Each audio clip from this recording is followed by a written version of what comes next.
दोस्तों, एक लड़की आरती इटावा से आगरा जा रही थी अपने किसी काम से। रोडवेज बस में जाती है वो।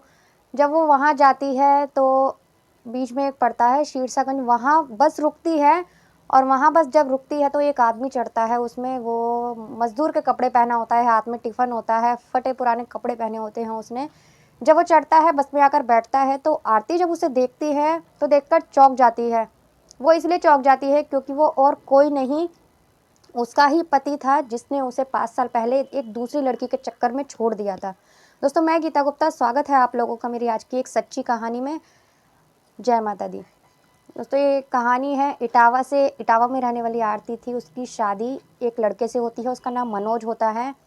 शादी के कुछ साल सही रहते हैं, लेकिन वो किसी और लड़की के चक्कर में पड़ जाता है, जो कि जब उसकी पत्नी विरोध करती है, फ़ोन पर वो बात करता है तो उसे मारपीट करता है, शराब पीकर आता है।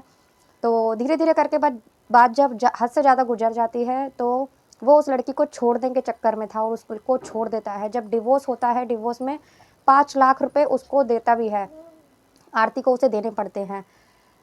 जब वो छोड़ देता है तो आरती अपने जब पिता के घर आ जाती है तो वहाँ वो टीचर की नौकरी करने लगती है और अपना गुजारा करने लगती है। घर पर ट्यूशन पढ़ाती है और स्कूल में टीचर की नौकरी करती है। जब वो करने लगती है तो ऐसे जब वो मनोज दूसरी शादी कर लेता है तो ये यहाँ रह रही होती है, इसने दूसरी शादी नहीं करी होती। तो ये जब वहाँ जा रही थी तो इसे जब वो मिलता है, बस जब वहाँ रुकती है शीशागंज में, वहाँ जब ये चढ़ता है तो वो देखकर चौंक जाती है उसे कि ये तो मेरा पति है। तो वो उससे पूछती है कि आपकी ये हालत, आपने तो शादी कर ली थी किसी लड़की से और आप तो अच्छे भले थे, आपकी ये हालत कैसे है, कैसे हैं आप? तो वो पूछता है कि कुछ मत पूछो, जिससे मैंने शादी करी थी वो लड़की बहुत बेकार थी। उसके आने के बाद माँ को भी इतनी टेंशन हो गई, माँ दुखी रहने लगी, माँ परेशान रहने लगी और माँ को भी एक दिन हार्ट अटैक से माँ की मौत हो गई। वो उसको ये बोलता है, हार्ट अटैक से जब माँ की मौत हो गई, मैं काम पर चला जाता था तो पीछे से वो नए नए लड़कों को घर में बुलाया करती थी और हरकतें करती थी और ऐशो आराम करती थी घर में, अपनी मन मर्जी करती थी, उसका यही सब चलता था। और मैंने उसका विरोध किया तो वो कलेश करने लगी, मेरे खिलाफ़ केस कर दिया उसने और घर का सब कुछ बेच दिया। यहाँ तक कि मेरा मकान भी मैंने गिरवी रख रखा था क्योंकि तुम्हें मैंने 5 लाख रुपए दिए थे और मैं पूरी तरह बर्बाद हो गया। उसने मेरा सब कुछ ले लिया और फिर वो एक दिन चली गई और उसने मुझे भी मरवाने की कोशिश की थी, एक दिन जहर देने की कोशिश की थी। वो तो शुक्र है मैं बच गया, जैसे-तैसे मैंने उससे पीछा छुड़ाया। उसके बाद मेरे मेरे पास कुछ भी नहीं बचा था, अब सिर्फ़ ये मेरा शरीर है। रोज़ जाता हूँ, कमाने के लिए मज़दूरी करता हूँ और आता हूँ, जो भी थोड़े बहुत पैसे इकट्ठे करता हूँ, उससे जो मकान गिरवी रखा था, मकान छुड़ाने के चक्कर में कमा रहा हूँ अब। तो उससे पूछता है, आरती से पूछता है कि तुम कैसी हो? तो वो कहती है कि मैं ठीक हूँ और मैं अपने पापा के पास ही हूँ, टीचर की नौकरी कर रही हूँ। कॉलेज में पढ़ाती हूँ अब और घर पर भी मैं ट्यूशन पढ़ाती हूँ। एक अलग से मैंने ट्यूशन के लिए वो ले रखा है, वहाँ पर बच्चे आते हैं, बच्चों को ट्यूशन पढ़ाती हूँ। तो वो उससे पूछता है कि तुमने दूसरी शादी नहीं की?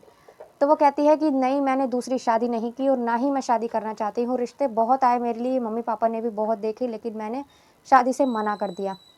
वो उससे पूछती है कि आप दूसरी शादी कर लो, कोई लड़की देख के, अच्छी सी लड़की देख के। तो वो कहता है कि नहीं, अब मुझे शादी नहीं करनी। पहली पत्नी को मैंने छोड़ दिया और दूसरी मुझे छोड़कर चली गई। उसने मुझे इतना परेशान किया कि अब मैं शादी नहीं करना चाहता। वो उसको ऐसे बोलता है तो वो उसकी हालत बहुत बुरी थी, तो वो अपने पर्स में से 2000 रुपये निकाल कर मनोज को देती है।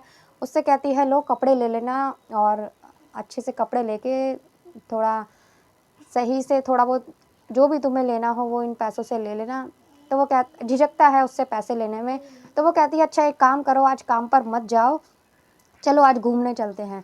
तो वो वहाँ से उसको कपड़े दिलवाती है, कपड़े वगैरह पहनकर वो ठीक-ठाक बन जाता है। तो वहाँ से वो लोग ताजमहल घूमने जाते हैं।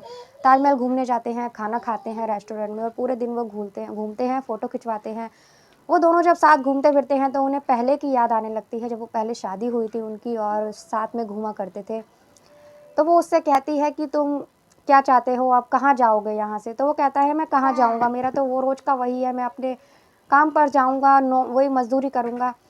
तो वो कहती है कि अगर तो वो उससे कहती है कि अगर हम साथ रहें, एक साथ रहने लगें, हम पति-पत्नी जैसे पहले रहते थे, हम दोबारा से शादी कर लें। तो वो कहता है ये तो मेरी खुशकिस्मती होगी अगर तुम मेरे साथ रहोगी, मेरी पत्नी बनकर मेरे साथ आओगी दोबारा।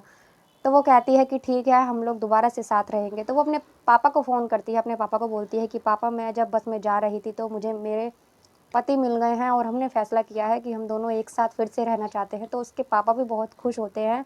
तो वो पहले उसको अपने पति को लेकर अपने घर जाती है, अपने मायके से अपना सामान उठाती है। फिर वो दोनों साथ में अपने घर जाते हैं, फिर वहाँ रहने लगते हैं। और वो वहाँ से उसकी जो मज़दूरी करता था वो फ़िरोज़ाबाद में, वहाँ से उसका काम छुड़वाकर स्कूल में ही, कॉलेज में ही अपने साथ लगा लेती है। और दोनों ही कॉलेज में टीचर के उस पे काम करने लगते हैं। दोनों ही बहुत खुशी से रहते हैं और एक दिन सब ठीक हो जाता है। तो दोस्तों, आज की कहानी आपको कैसी लगी? अगर अच्छी लगी हो तो प्लीज़ कमेंट कर बताना। मिलते हैं किसी अगली वीडियो में एक नई कहानी के साथ। तब तक के लिए बाय बाय। जय माता दी।